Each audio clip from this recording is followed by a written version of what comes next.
interest. It was during that period, I believe, that you have the translation projects of the New Left Review, where they essentially translated the important work of Gramsci and Barthes, I guess, and Foucault. How did these thinkers begin to influence the Birmingham Center at that time, or was there sort of, by reading this stuff, you get a retrospective view that these were important seminal thinkers that shifted the thinking of the Birmingham Center? Does that jive with the... Well, it does, but you know, necessarily and reasonably enough, it really is one of those kind of wisdom of hindsight sort of things in which retrospectively it all looks terribly clear. I mean, I tell it two different ways. I mean, this summer at the ICA conference in Dublin, there was a kind of debate in which somebody put me on the spot kind of publicly to define the difference between British cultural studies and American cultural studies. And I'd never really thought about that question. I'm not even sure it's a very interesting question. But as I was asked it, I said, well, I think it's the difference between Foucault read through Gramsci and Gramsci read through Foucault. And that's a kind of glib answer in one way, but it's also a serious answer.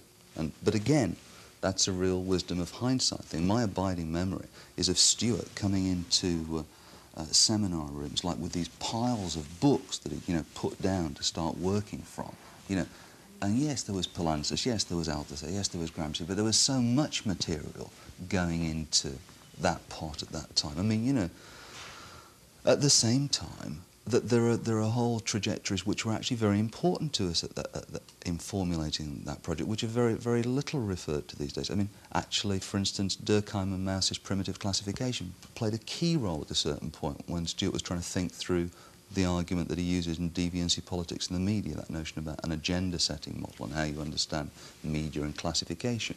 We were reading Clifford Geertz. We'd begun with the material which is also the kind of sociological critique of Bernstein, which is the kind of Rosen connection.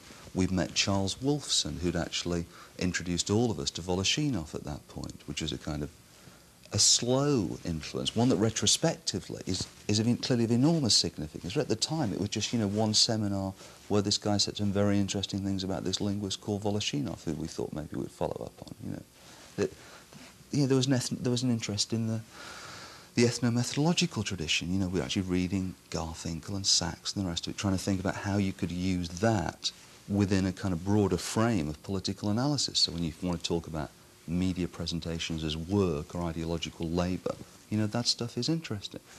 So, yes, Althusser, we all spent a long time banging our heads against Althusser and then Polancis and so on and so forth, and Gramsci was there, as a kind of influence throughout.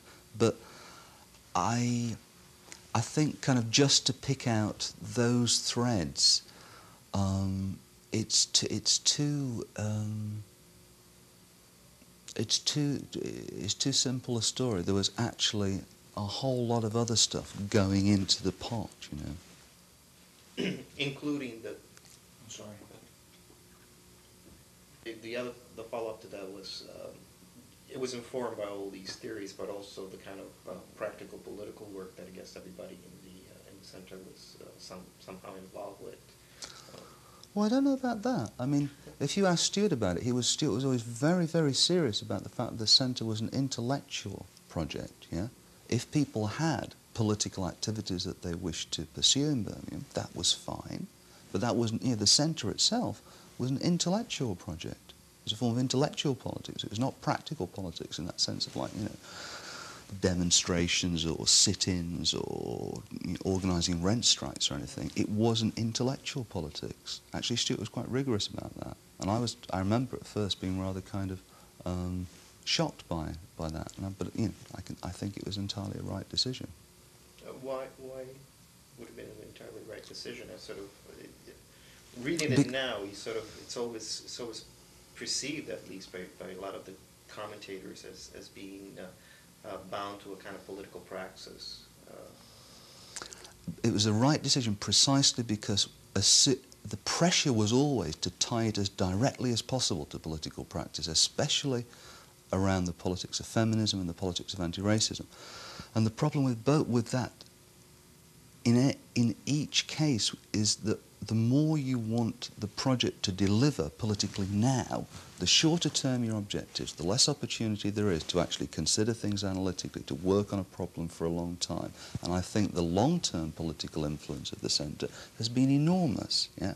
The critique of Thatcherism, the way in which that's enabled people on the left to kind of reformulate their politics in the 1980s, I think is the greatest contribution the centre has made. But that could not have been made if the pressure to kind of get involved in every short-term demonstration or political project in Birmingham had not been refused. And Stuart was quite right, in my view, to insist on that demarcation and to insist on the long-term political payoff of an intellectual project rather than trying to cash it immediately.